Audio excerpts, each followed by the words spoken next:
Salut à tous, j'espère que vous allez bien, c'est Romain et on se retrouve aujourd'hui pour une vidéo qui n'était pas prévue. J'étais tranquille en train de regarder les qualifs de F1 et là boum, apparaît dans mon centre de notification Dominique Sévérac qui nous annonce qu'Antonio Conte rêverait du PSG pour la saison prochaine.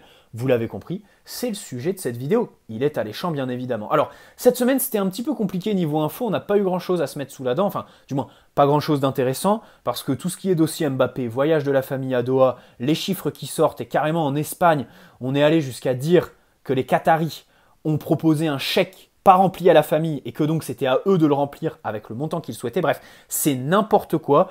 Je suis lassé. On le sait. Il n'a pas pris sa décision. Il prospecte. Il va délibérer. Il y a une ouverture pour le club. Une ouverture qui donne de l'espoir, tout comme ses déclarations après le match contre l'Orient. Mais il va prendre et rendre sa décision à la mi-mai, à la fin de la saison tout simplement. Donc d'ici là, tout ce qui sort dans les médias, c'est du réchauffé. C'est du foutage de gueule. Tout simplement, je suis vraiment lassé et très énervé par rapport à ça, donc évidemment, je ne me vois pas le commenter en vidéo, même si c'est ce que je fais. Bref, je ne m'éternise pas, on va revenir à cette fameuse information qui concerne Antonio Conte et qui fait plaisir, on va se le dire. Dominique Sévérac, il n'a pas parlé chinois, il nous a fait un vrai article bien consistant, bien calorique. Évidemment, Antonio Conte qui rêverait du PSG, qui serait même confiant quant à la faisabilité d'un transfert cet été. On rappelle qu'il a rejoint Tottenham il y a quelques mois, qu'ils sont actuellement 4e, je crois, de Première Ligue et qu'il y a déjà des désaccords avec sa direction. C'est un grand classique chez Antonio Conte, je crois que c'est la personnalité qui fait ça. Et évidemment, il aurait contacté des émissaires qataris. Par contre, du côté de Doha, il fait partie de la liste, mais ce n'est pas une priorité. Voilà, il n'est pas numéro 1. Et aussi, il a émis des doutes quant à la possibilité de collaborer avec Leonardo. Bon, ici, la vraie question, c'est qui veut collaborer avec lui, quoi. Évidemment, je crois qu'il n'y a pas grand monde sur cette terre, à part un scatophile, qui voudrait collaborer avec Leonardo. J'aimerais commencer par là. Le clivage par rapport au changement pour cet été. Après le match contre le Real, l'élimination et tout ça, il y a deux camps, deux clivages qui sont créés. Pourquoi ? D'abord, il y a ceux qui veulent des grands changements, une révolution, et la plupart d'entre eux se disent objectifs dans la mesure où ils savent très bien qu'il n'y aura pas de révolution. Qu'au Qatar, évidemment, on n'est pas comme ça, et que ça ne bougera pas. Et de l'autre côté, ceux qui justement prônent ce que va sûrement faire le Qatar selon moi, à savoir quelques petits ajustements. Ceux qui disent, bon, on s'est fait éliminer sur des détails, il faut changer 2-3 petites choses, mais pas tout refonder, parce que le foot, c'est pas des révolutions constantes, c'est évidemment de la continuité. Personnellement, je fais partie de ces gens-là qui veulent des petits ajustements. Par contre, je suis sûr qu'il y a un point d'accord entre ces deux blocs, c'est virer l'entraîneur et le directeur sportif. Aujourd'hui, la priorité, c'est le directeur sportif. Concernant l'entraîneur, bon, on n'a plus rien à jouer, il n'y a plus d'enjeu sur le terrain. Par contre, il y a un vrai enjeu, c'est le mercato qui se profile et je ne cesserai de le répéter chaque jour qui passe et qui nous rapproche de la date d'ouverture de cette fenêtre de mercato estival est une erreur en plus de la part du club de ne pas virer son directeur sportif assez tôt pour bien préparer ce mouvement. Évidemment, ça ne présage rien de bon. Leonardo travaille comme si de rien n'était, il aimerait boucler quelques dossiers, notamment Paul Pogba, mais on le sait très bien, il va sauter. Moi, je ne vois pas le PSG avec Leonardo à sa tête l'année prochaine, tout simplement. D'abord parce que c'est la première des choses à faire, et ensuite parce que son bilan est mauvais, tout simplement. Déjà, il revient en 2019 dans des conditions assez floues. Alors, selon les informations, les Qataris n'étaient pas chauds. Il y a quelques intermédiaires, dont Nicolas Sarkozy, qui les ont forcés. Ça aurait été un petit peu un coup de com', faire plaisir aux supporters, parce que son premier passage était réussi. On ne va pas remettre en cause son premier passage, ou le fait que ce soit un ancien joueur. Et là, très clairement, depuis 2019, le mec arrive pour remettre de l'ordre. Je suis pas sûr que ce soit le mot approprié pour parler d'un mec qui a accordé 3 jours de congé à Icardi pour cause de tromperie. Voilà. Et concernant la hiérarchie des salaires, je suis pas sûr, pareil, qu'il ait vraiment réussi, sachant qu'on a 10 gardiens sous contrat, qu'il a explosé la masse salariale à ce poste, les 10 millions d'euros à Icardi, les 8 à Wijnaldum, et ainsi de suite. Évidemment, c'est n'importe quoi. Voilà. En plus, bon, la République des copains, on la connaît tous. Là, ça suffit. Pour moi, il faut que Leonardo parte, tout simplement. Tout comme Pochettino. Mais par contre, pour Pochettino, c'est un petit peu plus compliqué. Parce que lui, déjà, il a perdu Manchester United cette semaine. Seul club qui était capable de payer pour le faire venir chez eux. Faut être complètement fou. Mais du coup, on se retrouve un petit peu dans la merde parce qu'il faut sortir 20 millions. Et oui, la dernière année de son contrat, faut lui payer ses 20 millions, et c'est comme ça. On espère qu'il va peut-être nous faire une faveur, mais c'est quand même très compliqué, hein. Je pense qu'il est comme tout le monde, hein. On va le mettre dans le même sac, et il va vouloir se goinfrer un petit peu sur le dos des finances du club. Bref, Antonio Conte qui rêve du PSG. Alors là, c'est très très clivant, hein, parce que c'est un entraîneur, en fait, bah déjà lui-même est un petit peu extrémiste, et du coup, en fait, c'est soit tu l'adores, soit tu le détestes. C'est une personnalité très atypique en termes d'entertainment et tout ça. Là, t'es nickel, hein, les conférences de presse, ah bah là, c'est sûr qu'on les regardera tous, hein, parce que ça va être n'importe quoi, une vraie bombe. D'ailleurs, la vraie question, c'est est-ce qu'il réussit à tenir jusqu'à la journée d'ouverture de Ligue 1, ou est-ce qu'il quitte le PSG en pleine tournée au Japon cet été, ou alors est-ce que le camp des loges brûle au lendemain de son arrivée, quoi? Parce que il rêve du PSG, va falloir quand même qu'il se heurte à quelques réalités au sein du club qui sont clairement, je crois, en fait, il n'imagine même pas ce qu'il attend. Très clairement.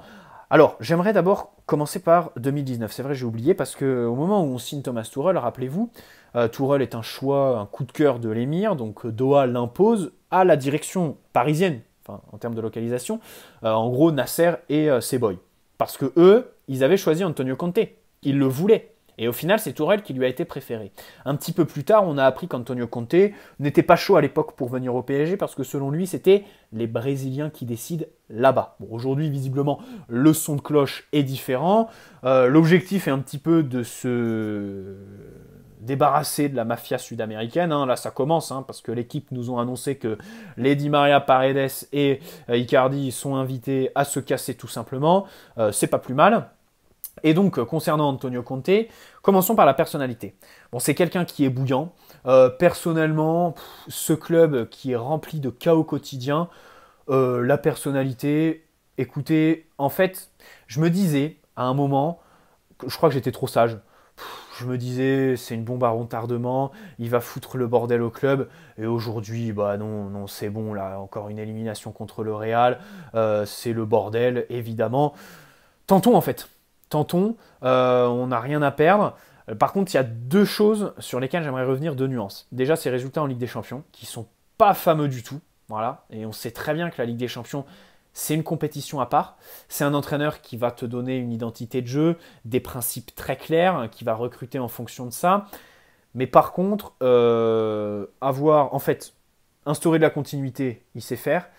Mettre des points d'orgue, sublimer son équipe dans les grands matchs, c'est un petit peu plus compliqué sur la scène européenne. Et second point, le mercato. Alors ça, vous le savez, au PSG, les entraîneurs qui n'ont pas leur mot à dire, là, c'est tout un problème. D'ailleurs, concernant Zinedine Zidane, c'est très intéressant. Je pense la semaine prochaine faire une vidéo Zidane vs Antonio Conte, quel entraîneur pour le PSG? Dites-moi si vous la voulez dans les commentaires, parce que pour moi, c'est vraiment deux hommes et surtout deux entraîneurs, mais complètement différents, tu vois.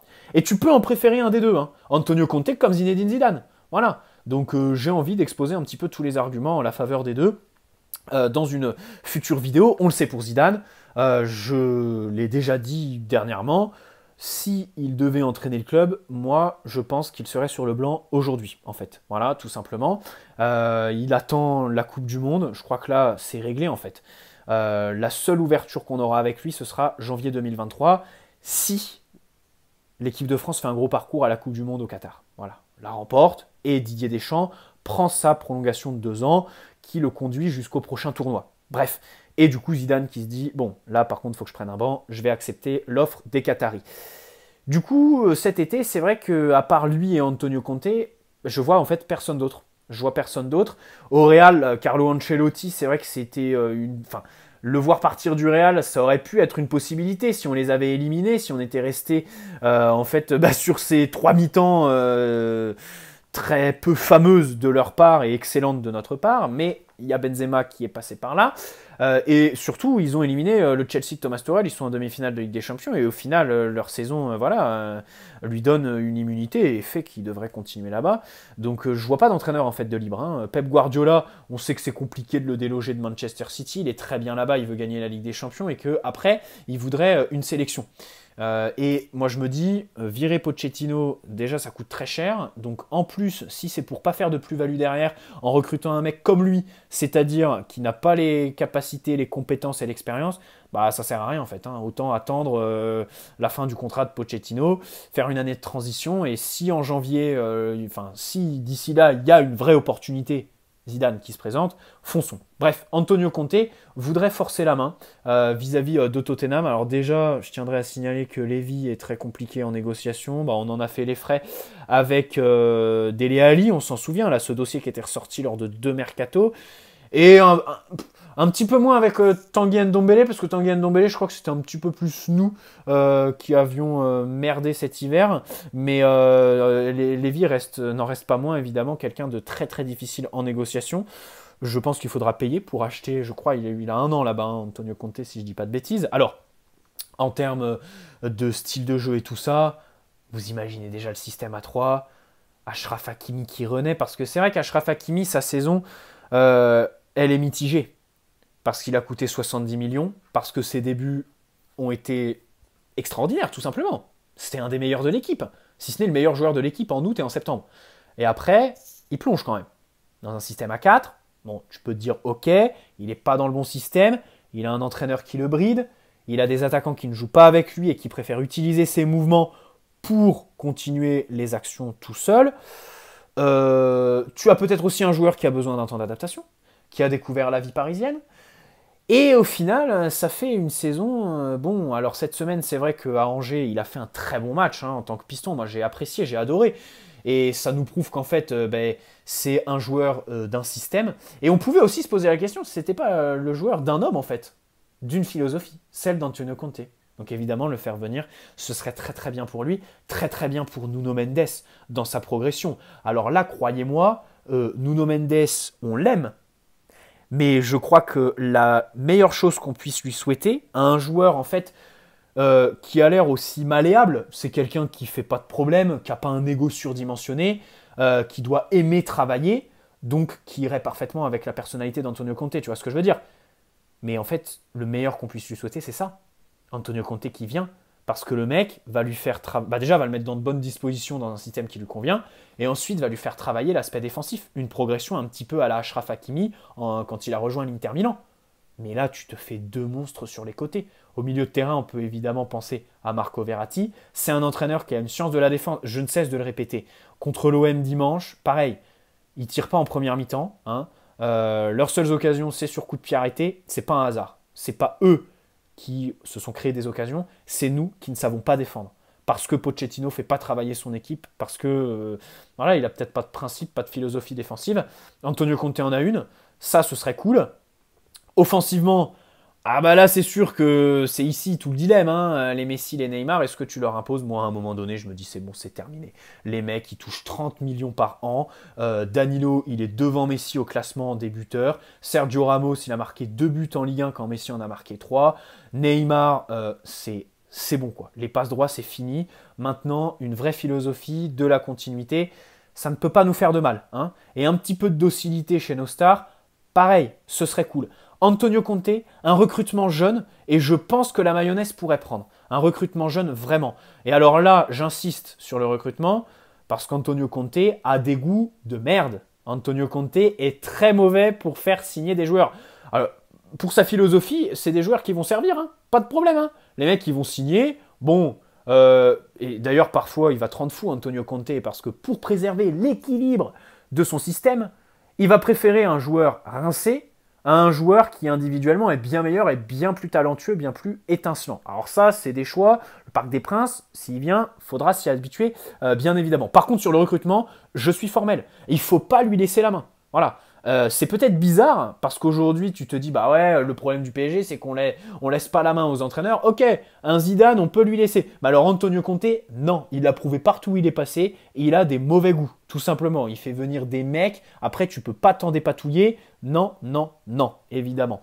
Donc il vient, on lui vire Leonardo, mais par contre, c'est pas lui qui négocie les joueurs. Hein. Il fait avec ce qu'il a, et évidemment, bon, la direction est un peu intelligente, quoi. On essaie de recruter des joueurs qui collent avec lui, bien sûr.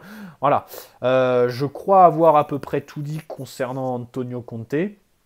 Le manque d'aboutissement en Ligue des Champions nuance. Évidemment, le fait de ne pas lui donner les clés du recrutement. Par contre, voilà, la philosophie, vouloir téléguider ses joueurs, leur donner 36 000 instructions, ça pourrait faire du bien à pas mal, notamment nos indésirables. Hein. Un Wijnaldum pourrait par exemple s'y retrouver avec lui, même si la priorité pour lui, c'est évidemment un départ cet été. Ça n'aura pas lieu, on le sait tous bien évidemment. Un Marco Verratti pourrait aussi exceller, pourquoi pas, hein, parce que c'est vrai que le Marco qui court tout seul au milieu de terrain, qui est complètement esselé et qui maintient le PSG à flot, c'est bien marrant, mais peut-être qu'un Marco avec des consignes claires et qui du coup est beaucoup plus efficace dans ses mouvements, dans son utilisation des ballons, ça pourrait être encore plus excitant, tout simplement. Défensivement, pareil, il pourrait faire passer des caps à des joueurs comme Kimpembe ou Marquinhos. Enfin, Marquinhos, je ne suis pas sûr qu'il ait des caps à passer. Mais voilà, écoutez, moi, cette information me plaît. J'ai envie, en fait. J'ai envie de tester. Aujourd'hui, penser aux joueurs, c'est plus d'actualité. On a un club à faire avancer, une philosophie à retrouver, un plaisir aussi, hein, sur le terrain. Et j'aimerais aussi dire que c'est pas non plus un entraîneur qui va rester focalisé sur le même système. C'est vrai qu'Antonio Conte, tu peux l'associer à l'ancienne école, 2010, là, un petit peu les mecs, tu sais, José Mourinho, c'est l'exemple parfait. Les mecs qui ont leur système et qui ne changent pas en cours de match, qui sont pas trop pragmatiques. Non, lui, il l'est. Lui, il l'est. Et ça, c'est vrai que c'est un petit peu quelque chose qu'il faut promouvoir, parce que les gens ne le savent pas forcément. Bref, j'espère que cette vidéo vous aura plu. N'hésitez pas à poser un like si c'est le cas. Et évidemment, on espère que cette vidéo est vraie, que cette information est vraie. Pardon, je suis fatigué, hein, j'ai dormi 4 heures cette nuit.